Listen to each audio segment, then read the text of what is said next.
અરવલ્લી જિલ્લાના મોડાસા તાલુકાની district court ખાતે ઈ સેવા કેન્દ્રની શરૂઆત કરવામાં આવી છે. તો સુપ્રીમ કોર્ટ અને હાઈકોર્ટ દ્વારા તાલુકા અને જિલ્લાની કોર્ટોમાં અરજદારોની સુવિધા માટે ઈ સેવા કેન્દ્ર શરૂ કરવા માટે નિર્દેશો કરવામાં આવ્યા હતા. ત્યારે આજરોજ મોડાસા તાલુકાની ડિસ્ટ્રિક્ટ કોર્ટ ખાતે ઈ સેવા કેન્દ્રની શરૂઆત કરવામાં આવી હતી. તો આ પ્રસંગે કોર્ટના જજ, વકીલો અને બાર કાઉન્સિલરના હોદ્દેદારો હાજર રહ્યા હતા. તો ઈ સેવા કેન્દ્ર શરૂ થતાં અરજદારોને કોર્ટમાં ચાલી રહેલા પોતાના કેસો અંગેની સંપૂર્ણ માહિતી મળી શકશે. આજ રોજ ઈ સેવા કેન્દ્રનું મોડાસા અરવલ્લી ખાતે ઉદ્ઘાટન કરવામાં આવેલું છે. નામદાર સુપ્રીમ કોર્ટ અને નામદાર ગુજરાત હાઈકોર્ટના આદેશ અનુસાર દરેક રાજ્યની અંદર, દરેક તાલુકાની અંદર, દરેક જિલ્લાની અંદર ઈ સેવા કેન્દ્રનું લોકાર્પણ કરવાનો આદેશ કરવામાં આવેલો છે. તેના નિમિત્તે આજરોજ વકીલ મિત્રો, બાર એસોસિએશનના હોદ્દેદારો, જજીસ બધા આજે સામેલ છે અને બધાની હાજરીમાં આનું લોકાર્પણ કરીએ છીએ.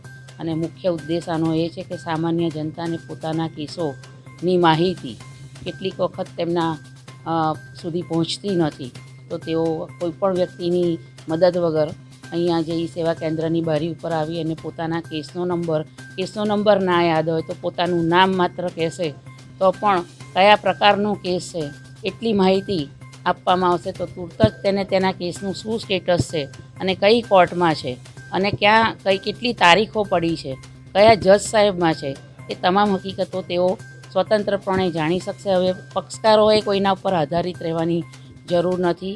ભવિષ્યની અંદર પેપરલેસ કોર્ટ જેવા થઈ રહી છે, એનો મોટા પાયે પ્રોજેક્ટ ચાલી રહ્યો છે. એટલે પક્ષકારોને વધુમાં વધુ જલ્દીથી ઝડપી, સરળ અને સચોટ ન્યાય મળે તે હેતુથી નામદાર સુપ્રીમ કોર્ટ અને નામદાર ગુજરાત હાઈકોર્ટ અને અન્ય રાજ્યની હાઈકોર્ટો પણ આમાં કાર્યરત છે. અને આપણે વધુમાં વધુ આ ઈ સેવા કેન્દ્રનો લાભ પક્ષકારોને મળે તેના માટે આ બહોળો પ્રચાર કરવા માટે આજે આ તમારા માધ્યમથી આ વસ્તુ પહોંચાડી રહ્યા છે. કોઈને પણ સર્ટિફાઈડ નકલ કોઈ કેસનો નિકાલ થયા બાબતની મેળવવી હોય તો પણ એ આ બારી ઉપરથી મળી શકશે. કયા જજ કયા દિવસે રજા પર છે તેની પણ માહિતી મળી શકશે. કોઈપણ કેસની અંદર શું ચાલી રહ્યું છે એ હકીકત પણ તેઓ એકદમ પારદર્શક રીતે જાણી શકશે.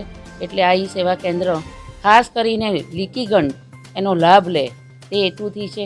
ઘણી વખત બહારથી આવતા એડવોકેટ્સ હોય કે જે અહીંયાથી વાકેફ નથી હોતા, કંઈ જજીસથી વાકેફ નથી હોતા, કેટલી કોર્ટો છે એનાથી વાકેફ નથી હોતા, તો તેઓ માત્ર કેસના આધારે પણ કોઈપણ કોર્ટના સાહેબ ક્યાં બેસે છે, શું કેવી રીતે એ કોર્ટની અંદર જવું છે, કયા માળે છે તેની પણ માહિતી તેઓ સારી રીતે મેળવી શકશે. હવે તેમને કોઈ પૂછપરછ કરવાની જરૂર નથી. એક જાતનું કેસ માટેનું આ જીપીએસ છે. એટલે જીપીએસ એટલે તમે જાણો છો કે જેમ આપણે રસ્તો ભૂલી જઈએ તો જીપીએસથી રસ્તે પહોંચી જઈએ છીએ, એમ પક્ષકાર અને વકીલો આનો મેક્સિમમ લાભ લે અને આ લોક જનતા માટે આજે સમર્પણ કરીએ છીએ. જય હિન્દ, જય ભારત. આજરોજ ઈ સેવા કેન્દ્રનું ઉદ્ઘાટન કરવામાં આવેલ છે.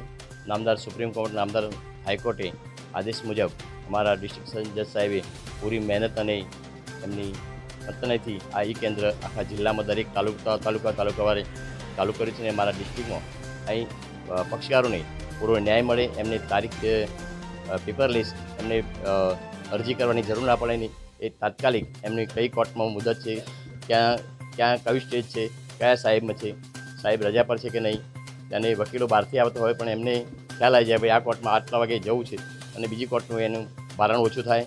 અને પક્ષકારોને ખાસ કરીને પક્ષકારોની ધ્યાનમાં રાખી અને આ ઈ કેન્દ્ર સેવાનું ઉદ્ઘાટન કરે છે. બહુ સારી બાબત છે, એમાં અમે આવકારીએ છીએ. અમિત ઉપાધ્યાય સાથે CN24 ન્યૂઝ, અરવલ્લી. હવે જુઓ દેશ દુનિયાની તમામ ખબરો તમારી આંગળીના ટેરવે. ઉઠાવો મોબાઈલ અને Google Play Store પરથી ડાઉનલોડ કરો અમારી CN24 ન્યૂઝ મોબાઈલ એપ.